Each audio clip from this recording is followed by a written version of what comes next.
மேலும் நாம் பயன்படுத்தும் மந்திரங்களான சிவாய நம, நமசிவாய உட்பட அனைத்து மந்திரங்களும்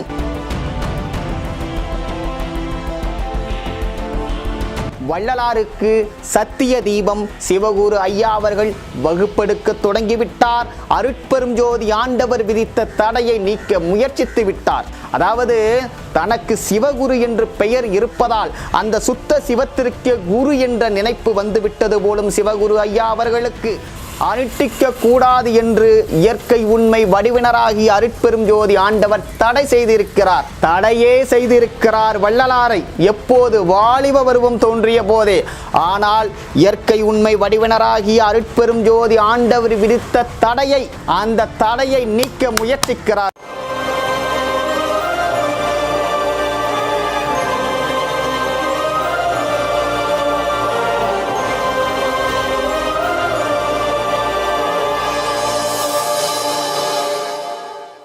பெருவழி ரகசியம் பார்க்கும் அனைத்து ஆன்மநேய உறவுகளுக்கும் வந்தனம். சத்திய தீபம் என்ற பெயரில் யூடியூப் சேனல் நடத்தும் பெரும் மதிப்பிற்கும் மரியாதைக்கும் உரிய சிவகுரு ஐயா அவர்கள் சில வாரங்களுக்கு முன் வள்ளலார் தியானம் செய்யக்கூடாது என்று எங்காவது சொல்லி இருக்கிறாரா என்று ஒரு பூதாகாரத்தை கிளப்பினார். ஆம், வள்ளலார் தியானம் செய்யக்கூடாது என்று சொல்லி இருக்கிறார் என்று பல சான்றுகளை, பல ஆதாரங்களை நாம் முன்வைத்தோம். சாதனங்கள் ஒன்றும் வேண்டாம். நாம் ஏதேனும் ஒரு சாதனம் சொல்ல கேட்டு அதன்படி நடந்தால் சிறு ஒளி உண்டாம். அதனால் பல்லிழித்து இருமாந்து கெட நேரிடும். மேலும் சுத்த சன்மார்க்கத்திற்கு முக்கிய சாதனம் என்னவென்றால் காலம் தாட்டாது எல்லா உயிரையும் தன் உயிர் போல் பார்க்கும் உணர்வை வருவித்துக் கொள்ளுதல் வேண்டும். அந்த உணர்வு வந்தவன் எவனோ அவனை இறந்தவனை எழுப்புவான், அவனே ஆண்டவனாவான். இது போன்ற பல சான்றுகளை நாம் எடுத்து முன்வைத்தோம். சன்மார்க்க சான்றோர்கள் அனைவரும் இவைகளை அறிந்ததுதான். சிவகுரு ஐயா சொல்வது என்னவென்றால், இவையெல்லாம் வள்ளலார் உபதேசம் செய்ததுதானே, இவை வள்ளலார் கைப்பட எழுதியது கிடையாது. அதனால் இந்த உபதேசத்தில் பிழை இருக்கலாம், அதை எழுதியவர்கள் பிழையாக எழுதி இருக்கலாம் என்கிறார். முக்கியமாக ஒரு விஷயத்தை நாம் எல்லாம் தெரிஞ்சுக்கணும். வள்ளலார் அவ்வளவு எளிதாக யாருக்கும் உபதேசம் செய்யவில்லை. அன்பர்களின் பல நாட்களின் பலவிதமான கேள்விகளால் எழுந்தவையே இந்த உபதேசங்கள். இந்த உபதேசங்கள் அன்பர்களுக்கு பெருமானார் செய்யும்போது அந்த ஒவ்வொரு உபதேசங்களும் அன்பர்களின் தலையில் இடி இறங்கியது போல் இருந்தது. அதை அப்படியே பதிவு செய்தார்கள். வள்ளலார் கைப்பட எழுதிய ஜீவகாருண்ய ஒழுக்கம், வள்ளலார் கைப்பட எழுதிய விண்ணப்பம், வள்ளலார் கைப்பட எழுதிய அருட்பாசரங்கள் போன்றவற்றில் தியானங்கள் செய்யக்கூடாது, இந்த தியானம், யோகம், தவம் போன்ற சாதனங்கள் எல்லாம் பயனற்றது என்று வள்ளலார் எழுதியிருந்தால் அதை ஏற்றுக்கொள்ளலாம் என்கிறார் பெரும் மதிப்பிற்கும் மரியாதைக்கும் உரிய சிவகுரு ஐயா அவர்கள். சில ஆதாரங்கள் முன்வைக்கப்படுகின்றன. எல்லாம் வல்ல திருவருளால் சுத்த சன்மார்க்கத்திற்கு சாதனம் பரோபகாரமும் சத்விசாரமும். பரோபகாரம் என்பது தேகத்தாலும் மனத்தாலும் வாக்காலும் திரவியத்தாலும் உபகாரம் செய்வது. சத்விசாரம் என்பது ஜீவர்கள் நேரிடாத பட்சத்தில் ஆன்மநேய சம்பந்தமான தயா விசாரத்தோடு இருப்பது. கடவுளுடைய புகழை விசாரிப்பது, ஆன்மாவின் தரத்தை விசாரிப்பது, நமது சிறுமையை ஊன்றி இறைவனிடம் விண்ணப்பிப்பது. இந்த மார்க்கத்தால் தான், இந்த வழியால் தான் சுத்தமாதி 3 தேகத்தையும் பெற முடியும் என்கிறார் வள்ளலார். சரிதான், இவையெல்லாம் வள்ளலார் உபதேசம் செய்தது மட்டும்தான். வள்ளலார் கைப்பட எழுதியிருந்தால் மட்டுமே நம்ப முடியும் என்கிறார் சிவகுரு ஐயா அவர்கள். பெருமானார் சொல்கிறார், சுத்த சன்மார்க்கத்திற்கு முக்கிய சாதனம் என்னவென்றால் எல்லா ஜீவர்களிடத்தும் தயவும் ஆண்டவரிடத்தும் அன்புமே முக்கியமானவை என்கிறார். ஆனால் இது போன்ற சத்திய வார்த்தைகளில் அதிருப்தி அடைந்தவர், அதிருப்தி உற்றவர் சிவகுரு ஐயா அவர்கள். ஏனென்றால் இது வள்ளலார் உபதேசம் செய்ததுதானே, தலைவர் இதை கைப்பட எழுதவில்லை என்பதுதான் அவருடைய கேள்வி. வள்ளலார் முக்காலத்தையும் கணித்தவர் என்பது சிவகுரு ஐயாவிற்கு தெரியாது போலும். சிவகுரு ஐயா போன்ற சன்மார்க்கிகள் இது போன்ற குழப்பத்தை ஏற்படுத்துவார்கள் என்பதற்காக தான் இவையெல்லாம் பாடலாகவும் வள்ளலார் எழுதி வைத்திருக்கிறார். வள்ளல் பெருமானார் அன்பர்களுக்கு உபதேசம் செய்கின்ற போது சொல்கின்றார், சுத்த சன்மார்க்கத்திற்கு முக்கிய சாதனம் என்னவென்றால் எல்லா ஜீவர்களிடத்தும் தயவும் ஆண்டவரிடத்து அன்புமே முக்கியமானவை. உதாரணம், அருட்பெரும் ஜோதி ஆண்டவர் சொல்லியது என்று தான் எழுதிய பாடலையும் உபதேசம் செய்யும் போது அந்த பாடலையும் உபதேசமாக வைக்கிறார் வள்ளல் பெருமானார். கருணையும் சிவமே பொருளெனக் காணும் காட்சியும் பெருக மற்றெல்லாம் மறுநெறி எனவே நீ எனக்கு உரைத்த வண்ணமே பெற்றிருக்கின்றேன். இந்த பாடலுக்கான அர்த்தம் என்னவென்றால் மேல் சொன்னதுதான். கருணையும் சிவமே பொருளெனக் காணும் காட்சியும் பெருக மற்றெல்லாம் மருள்நெறி எனவே நீ எனக்கு உரைத்த வண்ணமே பெற்றிருக்கின்றேன் என்கிறார் பெருமானார். இதற்கு என்ன அர்த்தம் என்றால், கருணை என்ற சாதனத்தை தவிர தியானம், யோகம், தவம் போன்ற சாதனங்கள் எல்லாம் இருள்நெறி. இந்த தியானம், யோகம், தவம் போன்ற சாதனங்கள் எல்லாம் இருள் நெறி என்று வள்ளலாருக்கு கற்பித்தது யார்? இயற்கை உண்மை வடிவினராகிய அருட்பெரும் ஜோதி ஆண்டவர். அந்த பாடல் இப்போது வாசிக்கப்படுகிறது.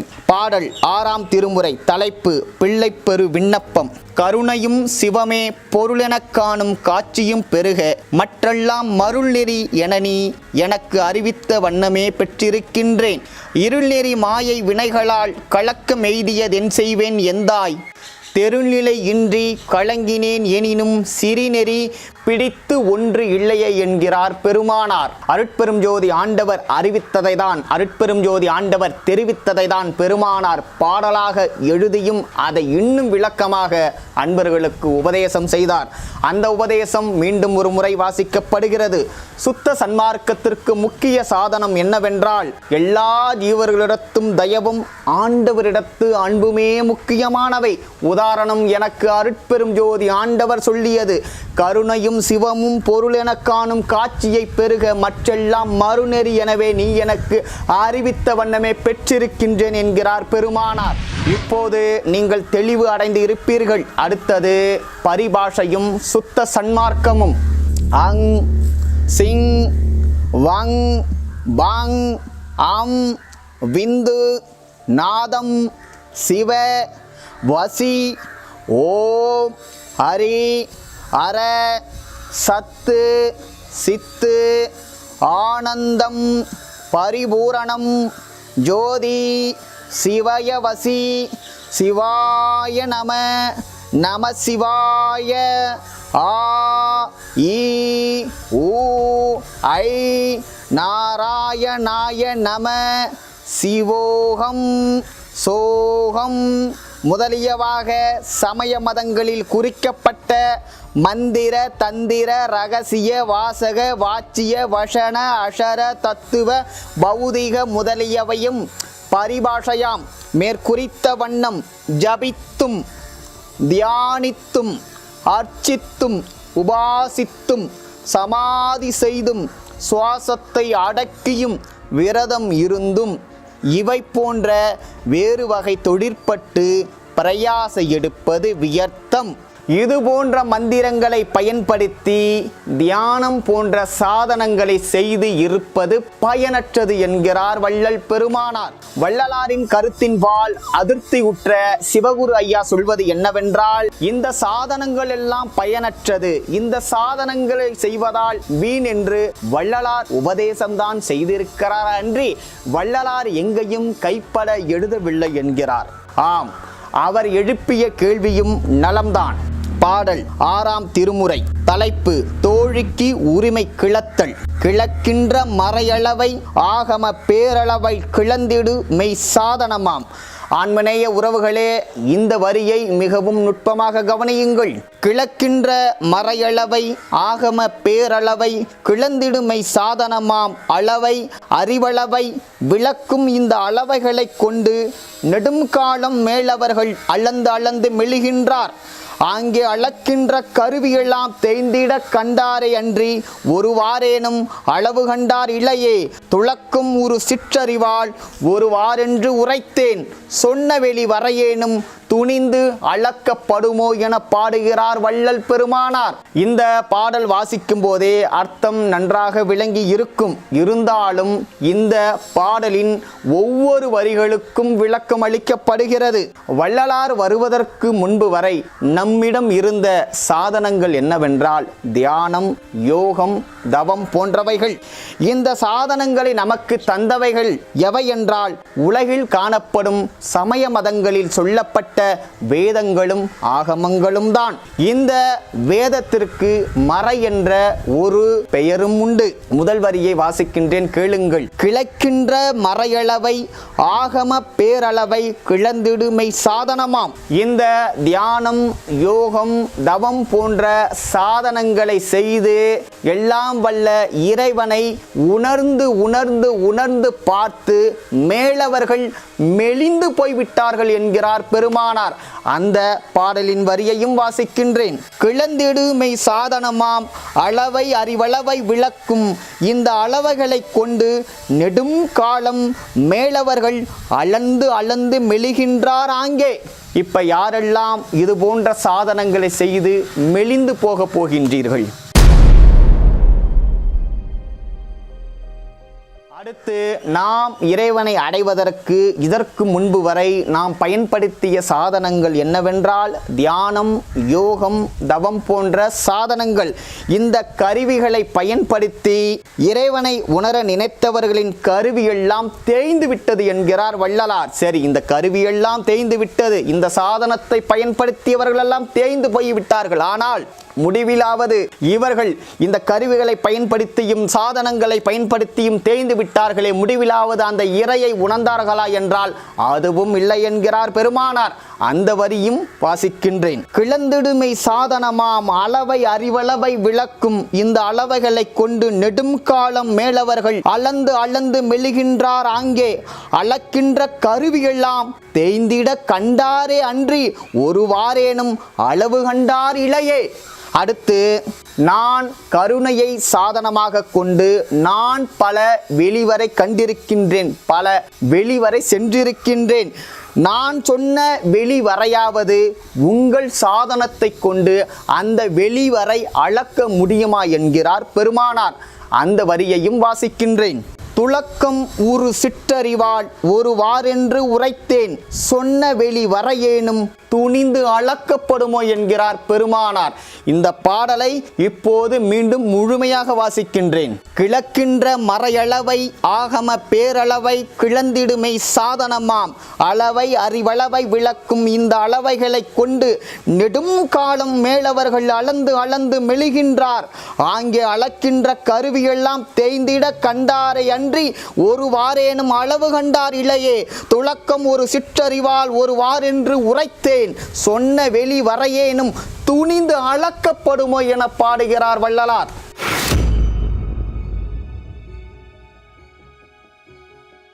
இந்த பாடல் மூலம் உங்களுக்கு உண்மைகள் தெரிந்திருக்கும். யாரெல்லாம் இது போன்ற சாதனங்களை செய்து இந்த கருவிகளை பயன்படுத்தி தேய்ந்து மெலிந்து போக போகின்றீர்கள். இது போன்ற இன்னும் பல பாடல்களை பெருமானார் எழுதியிருக்கிறார். அதில் ஒரு சில பாடல்கள் சான்றாக வைக்கப்படுகிறது. தலைப்பு: 6ஆம் திருமுறை பரசிவநிலை. எவ்வகைதான் தவம் செய்யினும் மெய் அரிதாம் தெய்வம் எனக்கு எளிதில் கிடைத்து என் மனம் இடம் கொண்ட தெய்வம். அவ்வகை தாம் தெய்வம் அதற்கு அப்பாலாம் தெய்வம் அப்பாலும் பெருவெளிக்கே அப்பாலாம் தெய்வம். ஒவ்வகத்தே ஒளியாகி ஓங்குகின்ற தெய்வம் ஒன்றான தெய்வம் மிக நன்றான தெய்வம். செவ்வகைதென அறிஞரெல்லாம் சேர்ப்பெரிய தெய்வம் சிற்சபையில் விளங்குகின்ற தெய்வமதே தெய்வம். எவ்வகைதான் தவம் செய்யினும் மெய் அரிதாம் தெய்வம். இது போன்ற பல பாடல்களை நாம் சான்றாக காட்டிக்கொண்டே இருக்கலாம். அந்த பாடல்களுக்கு விளக்கம் கொடுத்து கொண்டே இருக்கலாம். காலம் கருதி நாம் இந்த பாடலை மட்டும் வாசித்து காட்டினோம். அடுத்து, பெருமானார் தான் கைப்பட எழுதிய விண்ணப்பங்களில் தியானம், யோகம் போன்ற சாதனங்கள் செய்யக்கூடாது என்று சொல்லி இருக்கிறாரா இல்லையா என்பதை பார்க்க போகின்றோம். வள்ளலார் கைப்பட எழுதிய சத்திய பெரு விண்ணப்பத்தில் குறிப்பிடுகிறார்: வாலிப பருவம் தோன்றிய போதே சைவம், வைணவம், சமணம், பௌத்தம் முதலாக பல பெயர் கொண்டு பலபட விரிந்த அளவிறந்த சமயங்களும் அந்த சமயங்களில் குறித்த சாதனங்களும், சாதனங்கள் என்றால் என்ன? தியானம், யோகம், தவம் போன்றவைகள். அந்த சமயங்களில் குறித்த சாதனங்களும் தெய்வங்களும் கதிகளும் தத்துவ சித்தி விகற்பங்கள் என்றும் அவ் சமயங்களில் பலப்பட விரிந்த வேதங்கள், ஆகமங்கள், புராணங்கள், சாத்திரங்கள் முதலிய கலைகளெல்லாம் தத்துவ சித்தி கற்பனை கலைகள் என்றும் உள்ளபடியே எனக்கு அறிவித்து அச்சமயாசாரங்களை சிறிதும் அனுட்டியா மற்றடை தடை செய்வித்து அருளினீர். அந்த சமயங்களையும் அந்த சமயங்களில் குறித்த சாதனங்களையும் அனுட்டிக்க கூடாது என்று இயற்கை உண்மை வடிவினராகி அருட்பெரும் ஜோதி ஆண்டவர் தடை செய்திருக்கிறார். தடையே செய்திருக்கிறார் வள்ளலாரை, எப்போது வாலிப பருவம் தோன்றிய போதே. ஆனால் இயற்கை உண்மை வடிவினராகி அருட்பெரும் ஜோதி ஆண்டவர் விதித்த தடையை, அந்த தடையை நீக்க முயற்சிக்கிறார் சிவகுரு ஐயா அவர்கள். வள்ளலாருக்கு சுத்த சன்மார்க்க கொள்கைகளை போதித்து சில தடைகளையும் விதிக்கிறார் அருட்பெரும் ஜோதி ஆண்டவர். அந்த கொள்கைகளையும் அருட்பெரும் ஜோதி ஆண்டவர் விதித்த தடைகளையும் அப்படியே எழுதுகிறார் வள்ளலார். ஆனால் அருட்பெரும் ஜோதி ஆண்டவர் வள்ளலாருக்கு தடை விதித்தார். ஆனால் இப்போது வள்ளலாருக்கு சத்திய தீபம் சிவகுரு ஐயா அவர்கள் வகுப்பெடுக்க தொடங்கிவிட்டார். அருட்பெரும் ஜோதி ஆண்டவர் விதித்த தடையை நீக்க முயற்சித்து விட்டார். அதாவது தனக்கு சிவகுரு என்று பெயர் இருப்பதால் அந்த சுத்த சிவத்திற்கு குரு என்ற நினைப்பு வந்துவிட்டது போலும் சிவகுரு ஐயா அவர்களுக்கு. நாம் ஏன் இதை சொல்றோன்னா, ஆண்டவர் விதித்த தடையை எவராலும் நீக்க முடியாது என்பதை நாம் தெரிந்து கொள்ள வேண்டும் என்பதற்காக தான் சொல்லப்பட்டது. இப்போது இருக்கின்ற அன்பர்களெல்லாம் விட்டால் அருட்பெரும் ஜோதி ஆண்டவருக்கும் வள்ளலாருக்கும் சேர்த்து வகுப்பு எடுப்பார்கள் போல. இப்ப வள்ளலார் தான் கைப்பட எழுதிய விண்ணப்பங்கள், அருட்பாசுர பாடல்கள் போன்றவற்றிலிருந்து தியானங்கள், யோகங்கள், தவங்கள் போன்றவற்றை செய்வதால் எந்த பயனும் இல்லை, அது வீண் என்று ஆதாரத்துடன் நிரூபிக்கப்பட்டு விட்டது. ஆதாரங்களும் முன்வைக்கப்பட்டு விட்டது. ஏன் இயற்கை உண்மை கடவுளாகிய அருட்பெரும் ஜோதி ஆண்டவர் உலகில் தோன்றிய சமயங்களையும் அந்த சமய மதங்களில் சொல்லப்பட்ட சாதனங்களையும் பின்பற்ற கூடாது என்று தடை செய்து விட்டார் என்று நம்மில் எத்தனை பேருக்கு தெரியும்? அதற்கு முன்பால் இந்த தியானம், யோகம், தவம் போன்றவைகளெல்லாம் எங்கிருந்து வந்தது என்பதையும் நாம் தெளிவாக தெரிந்து கொள்ள வேண்டும். தியானம், யோகம், தவம், தீட்சை போன்ற சாதனங்கள் எல்லாம், கலைகள் எல்லாம் வேதங்கள், ஆகமங்கள், புராணங்கள், இதிகாசங்கள் போன்றவற்றிலிருந்து கொடுக்கப்பட்டது. இவைகளை நமக்கு கொடுத்தவர் வேதவியாசர். இந்த வேதவியாசருக்கு இந்த கலைகளையும் இந்த சாதனங்களையும் கொடுத்தவர்கள் உண்மை கடவுளை மறைத்து தன்னை கடவுளாக காட்டிய சிற்றணுக்கள். பெருமானார் சொல்கிறார், வேதங்கள் ஒரு காலத்தில் ருத்திரனாலும், வேறொரு காலத்தில் விஷ்ணுவினாலும், பிறிதொரு காலத்தில் பிரம்மனாலும், மற்றொரு காலத்தில் பராசரன், வியாசன் முதலிய முனிவராலும் தொகுத்தும் வகுத்தும் விரித்தும் பலவாறு தந்தார்கள் என்று குறிப்பிடுகிறார். ஐந்தொழில் செய்கின்ற இந்த கடவுளர்களாலேயே இயற்கை உண்மை கடவுளை உணர முடியவில்லை. இந்த கடவுளர்கள் தந்த சாதனத்தை வைத்து கொண்டு நாம் எப்படி இந்த கடவுளர்களை உணர முடியும்? அதனால்தான் வள்ளலார் பாடினார், தோன்றிய வேதாகமத்தை சாலம் என உரைத்தோம், சொற்பொருளும் இலக்கியமும் பொய்யென கண்டறியேல், ஊன்றிய வேதாகமத்தின் உண்மை நினக்காகும், உலகறிய வேதாகமத்தை பொய்யென கண்டுணர்வாய் என்கிறார். மேலும் அதில் சொல்லப்பட்ட இந்த கலைகளெல்லாம் மண்மூடி போக வேண்டும் என்கிறார் பெருமானார். கலை உரைத்த கற்பனையே நிலையென கொண்டாடும், கண்மூடி வழக்கமெல்லாம் மண்மூடி போக, மலைவரு சன்மார்க்கம் ஒன்றை நிலவெறமை உலகம் வாழ்த்தோங்க என்கிறார் நாம் பெருமானார். மேலும் நாம் பயன்படுத்தும் மந்திரங்களான சிவாய நம, நமசிவாய உட்பட அனைத்து மந்திரங்களும் வடமொழியான ரிக் வேதத்திலிருந்து கொடுக்கப்பட்டது. இந்த மந்திரங்களை வைத்தும் இந்த மந்திரங்களின் மூலமும் இயற்கை உண்மை கடவுளை உணர முடியாது என்று பெருமானார் சொல்லி இருப்பார் அருட்பெரும் ஜோதி அகவலில். ஆனால் அதை அப்படியே மடைமாற்றி விட்டார் சிவகுரு ஐயா அவர்கள். பெருமானார் தான் எழுதிய அருட்பெரும் ஜோதி அகவலில் நமசிவாய, நாராயணாய நம, சரவணபவ, சிவசிவ போன்ற மந்திரங்களை குறிப்பிட்டிருப்பார். அதனால் சிவகுரு ஐயா சொல்வது என்னவென்றால், பெருமானார் அருட்பெரும் ஜோதி அகவலிலேயே நமசிவாய, நாராயணாய, சிவசிவ, சரவணபவ போன்ற மந்திரங்கள் எல்லாம் சொல்லிவிட்டார்.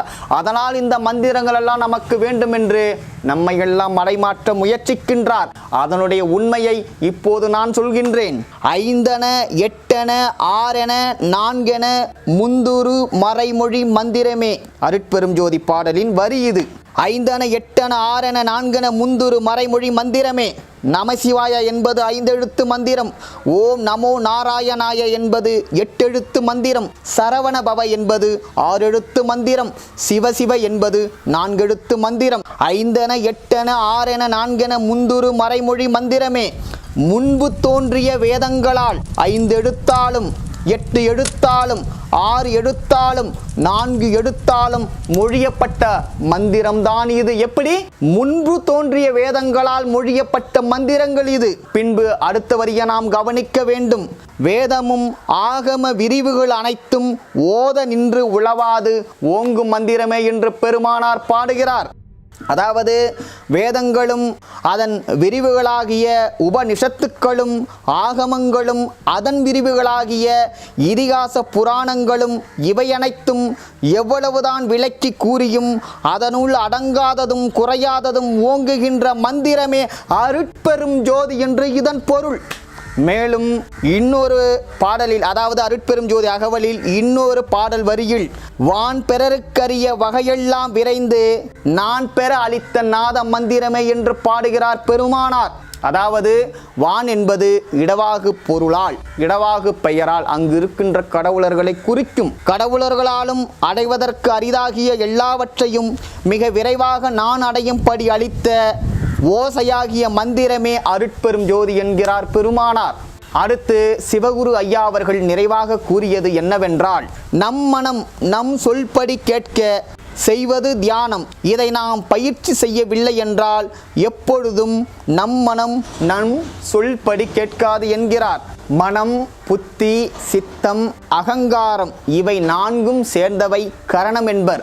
இந்த கரணம் எப்போது சுத்தம் ஆகும் என்கிறார் வள்ளலார். அவர் கைப்பட எழுதிய ஜீவகாருண்ய ஒழுக்கத்தில் சுத்த கரணம் ஆண்டவரின் அருளால் சுத்த தேகம் பெற்றவர்களால் முடியும் என்கிறார். அதாவது மனம், புத்தி, சித்தம், அகங்காரம் என்னும் 4 கரணம் என்பார்கள். இந்த கரணம் எப்போது சுத்தம் ஆகும் என்றால் ஆண்டவனின் அருளால் சுத்த தேகம் பெற்றவர்களால் முடியும் என்கிறார் பெருமானார். மேலும் அருள் ஒளி கிடைத்தால் அத்தருணமே சுத்த கரணமாய் நிற்கும் என்கிறார். எப்படி?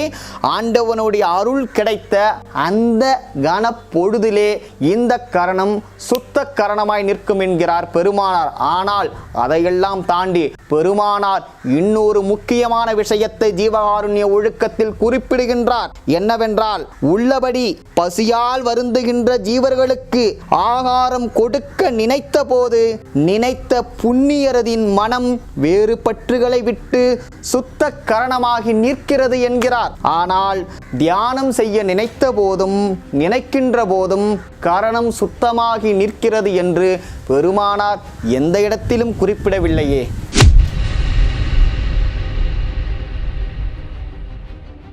இந்த மனம் அடங்க வேண்டும் என்றாலும் ஒடுங்க வேண்டும் என்றாலும் முன்பு சொன்ன ஒரே வழிதான். சுத்த சன்மார்க்கத்தின் முக்கிய சாதனமாகிய ஜீவகாருண்ய என்னும் கருணையே இதற்கு வழி. தியானம் செய்வதால் எந்த பலனும் இல்லை, இது போன்ற சாதனங்களை செய்வதால் பயனற்றது என்று பெருமானார் தான் கைப்பட எழுதிய ஜீவகாருண்ய ஒழுக்கம், பெருமானார் கைப்பட எழுதிய விண்ணப்பங்கள், பெருமானார் கைப்பட எழுதிய அருட்பாசுர பாடல்கள் போன்றவற்றிலிருந்து பல ஆதாரங்கள் முன்வைக்கப்பட்டு விட்டது. ஆன்மநேய உறவுகளே, இதற்கு மேல் முடிவெடுக்க வேண்டியது நீங்கள்தான். நான் பெரிதும் மதிக்கின்ற ஆன்மநேய உறவுகளிடம், என் அன்பார்ந்த ஆன்மநேய உறவுகளிடம் எனக்கு ஒரே ஒரு கேள்வி இருக்கிறது. கடவுளின் அருளை பெறுவதற்கு தியானம், யோகம், தவம் போன்ற சாதனங்கள் பயனற்றது என்று பெருமானார் தான் கைப்பட எழுதிய விண்ணப்பங்கள், கடிதங்கள், அருட்பாசுர பாடல்கள், ஜீவகாருண்ய ஒழுக்கங்கள் போன்றவற்றிலிருந்து பல ஆதாரங்கள் உங்கள் முன் எடுத்து வைத்தேன். இவையெல்லாம் நீங்கள் பார்த்தீர்கள். ஆனால் இவையெல்லாம் சன்மார்க்க வேடதாரிகள் படித்திருக்க மாட்டார்கள் என்று நீங்கள் நினைக்கின்றீர்களா? நிச்சயம் படித்திருப்பார்கள். அடுத்து எனக்கு இன்னும் ஒரு கேள்வி. மாதம் மாத பூசம் நடத்த வேண்டும் என்றும் தைப்பூசம் நடத்த வேண்டும் என்றும் வள்ளல் பெருமானார் தான் கைப்பட எழுதிய ஜீவகாருண்ய ஒழுக்கம், அருட்பாசுர பாடல், விண்ணப்பம் போன்ற எந்த இடத்திலும் தெரிவிக்கவில்லை. ஏன், அவர் உபதேசம் செய்ததாக கூட விருப்பமில்லை. அப்படி இருக்கும்போது மாதப்பூசம் வாருங்கள், தைப்பூசம் வாருங்கள் என்று ஏன் இவர்கள் அழைக்கிறார்கள்? கொள்ளைவினை கூட்டுருவால் கூட்டிய பல் சமய கூட்டத்தில் அக்கூட்டத்தில் கூவுகின்ற கள்ளமுற கலைகளை வைத்து அங்கு வருகின்ற ஆன்மாக்களை எல்லாம் தன்பால் ஈர்த்து அந்த ஆன்மாக்களுக்கு கடைசி வரை உண்மை தெரிய விடாமல், அந்த ஊமை ஆன்மாக்களுக்கு கடைசி வரை உண்மை தெரிய விடாமல் மறைத்து தான் வாழ்கின்ற காலம் வரை. இதற்கு மேல் சொல்வதற்கு எனக்கே ஒரு மாதிரியா இருக்கு, விட்டுறேன். தியானம், யோகம், தவம் போன்றவற்றை செய்ய வேண்டுமென்று முடிவு எடுத்துவிட்டால் அந்த கலைகளை கற்பித்த வடமொழி வேதாகமத்தை தெளிவாக பின்பற்றி கொள்ளுங்கள். சுத்த சன்மார்க்கத்தில் இவை போன்ற சாதனங்கள் கிடையாது. சுத்த சன்மார்க்கத்திற்கு முக்கிய சாதனம் என்னவென்றால் எல்லா ஜீவர்களிடத்தும் தயவும் ஆண்டவரிடத்து அன்புமே முக்கியமானவை. உதாரணம் அருட்பெரும் ஜோதி ஆண்டவர் சொல்லியது, கருணையும் சிவமே பொருள் என காணும் காட்சியை பெறுக, மற்றெல்லாம் மருளெறி என நீ அறிவித்த வண்ணமே பெற்றிருக்கின்றேன். இதுதான் சுத்த சன்மார்க்கத்தின் சாதனம். வள்ளலாரை நேசித்தும் சுத்த சன்மார்க்கத்தை நேசித்தும் அருட்பெரும் ஜோதி ஆண்டவரை நேசித்தும் இவைகளின் மீது பேரன்பும் பெரும் காதலும் கொண்டிருக்கின்ற ஆன்மநேய உறவுகள் சிலர் தியானங்கள் செய்தும் யோகங்கள் செய்தும் தவங்கள் செய்தும் இந்த மார்க்கத்தின் மீது பேரன்பும் பெரும் காதலும் கொண்டு இருப்பார்கள். ஆனால் அவர்களிடம் ஒரு ஐயம் தோன்றும். இது போன்ற சாதனங்களில் நாம் ஈடுபட்டு கொண்டும் வள்ளலாரின் கொள்கையின் மீதும் இயற்கை உண்மை வடிவினராகிய அருட்பெரும் ஜோதி ஆண்டவரின் மீதும் அளவு கொண்டு அன்பு கொண்டிருக்கும் நாம் இது போன்ற தியானங்கள் செய்வதால் பெருமானார் ஏதேனும் நினைப்பார்களா என்று நீங்கள் ஐயம் கொள்ளலாம். அதாவது என்னன்னா, இப்படியெல்லாம் நாம் செய்வோம் என்று தெரிந்துதான் பெருமானார் சித்தி அடைவதற்கு சில தினங்களுக்கு முன்பு அவர் கடைசியாக தந்த பேருபதேசத்தில் ஒன்று சொல்லியிருப்பார். தங்கள் விருப்பப்படி தங்கள் கருத்துப்படி அந்தந்த சமய மத மார்க்கங்களை அனுஷ்டித்து அற்ப பிரயோஜனத்தை பற்றி முடிவில் தடைபட்டு போங்கள். ஆனால் பெருமானார் அடுத்து என்ன சொல்லியிருப்பானா, பட்டு போய் திரும்ப இங்கே தான் வரணும்னு சொல்லியிருப்பார். என் அறிவார்ந்த ஆன்மநேய உறவுகளே, உங்களிடம் சில விஷயத்தை பேச வேண்டும் என்று நான் விருப்பப்படுகின்றேன். நாம் சுத்த சன்மார்க்கத்தின் சாதனை என்னன்னு தெளிவாக சொல்லிட்டோம். இதற்கு முன்னாடி என்ன சொல்லியிருந்தாங்கன்னா, பெருமானார் எந்த இடத்திலும், அதாவது அவர் கைப்பட எழுதிய விண்ணப்பம், அவர் கைப்பட எழுதிய கடிதங்கள், அவர் கைப்பட எழுதிய பாடல்கள், அப்புறம் அவர் செய்த உபதேசம், அவர் செய்த பேருபதேசம் முதலியவற்றில் எந்த இடத்திலும் இது போன்ற சாதனங்களை செய்ய வேண்டாம் என்று பெருமானார் எங்கேயுமே சொன்னது கிடையாதுன்னு சிலர் சொன்னாங்க. நாம் அதற்கான சான்றுகளை சில வாரத்திற்கு முன்பு எடுத்து வச்சோம். ஆனால் முடிவில் என்னன்னா, அந்த உபதேசமும் பேருபதேசமும் அவரின் கையால் எழுதப்படவில்லை என்று மழுப்பி விட்டார்கள். அதற்கு பிறகு பெருமானார் கைப்பட எழுதிய விண்ணப்பம், அவர் கைப்பட எழுதிய அருட்பாசுர பாடல்கள், அவர் கைப்பட எழுதிய ஜீவகாருண்ய ஒழுக்கம் போன்றவற்றிலிருந்து நாம் ஆதாரங்களை முன்வைத்தோம். இதற்கு பிறகும் யாரும் இந்த ஆன்மாக்களை மடைமாற்றக்கூடாது. சுத்த சன்மார்க்கத்தில் பயணிக்கின்ற ஆன்மாக்கள் கருணையை சாதனமாக கொண்டுதான் பயணிக்க வேண்டும். இவ்வளவு உண்மை தெரிந்த பிறகும் இதற்கு மேலும் பெருமானார் இந்த பாடலையும் எழுதவில்லை, இந்த விண்ணப்பத்தையும் எழுதவில்லை, ஜீவகாருண்யத்தை எழுதவில்லை என்று யாரும் மாற்றி சொல்லக்கூடாது. அதற்கு மேல் இந்த ஆன்மாக்களை மடைமாற்ற வேண்டும் என்று எனக்கு மீண்டும் மீண்டும் அழுத்தம் கொடுத்தால் நான் எடுக்கப் போகின்ற முடிவு இரண்டாக தான் இருக்கும். ஒன்று, இவர்கள் கொடுக்கின்ற அழுத்தம் தாங்க முடியாமல் வெடித்து சிதற ஆரம்பித்து விடுவேன். இல்லை என்றால் எக்கேடாவது கெட்டுப்போங்கள் என்று பெருமானார் கூறிய சுத்த சன்மார்க்க முயற்சியில் அதிதீவிரமாக இறங்கி செயல்பட ஆரம்பித்து விடுவேன். இதற்கு மேல் எந்த காணொளியும் பதிவிட மாட்டேன் என்பதை ஆழமாக பதிவு செய்து கொள்கின்றேன். ஏனென்றால் இந்த யூடியூபை வைத்து பிழப்பு நடத்த வேண்டிய அவசியம் எனக்கு இல்லை. பெருமானார் சொன்ன சுத்த சன்மார்க்க கொள்கைகள் என் அறிவார்ந்த ஆன்மநேய உறவுகளுக்கு சென்றடைய வேண்டும் என்ற பெரும் ஆதங்கத்தாலேயே இவ்வளவு கடின உழைப்பு எடுத்து நான் நினைத்ததையெல்லாம் விட்டுவிட்டு இதில் இறங்கி இவ்வளவு வேலை செய்து கொண்டு இருக்கின்றேன் என்பதை யாரும் மறந்துவிடக்கூடாது. அதனால் இந்த செய்தியை பார்த்து அறிவு விளங்கி கொண்ட நமது ஆன்மநேய உறவுகள் அனைவருக்கும் எங்களது நெஞ்சார்ந்த நன்றியை தெரிவித்துக் கொள்கின்றோம். அருட்பெரும் ஜோதி, அருட்பெரும் ஜோதி, தனிப்பெரும் கருணை அருட்பெரும் ஜோதி. எல்லா உயிர்களும் இன்புற்று வாழ்க, கொல்லா விரதம் குவலயமெல்லாம் ஓங்குக.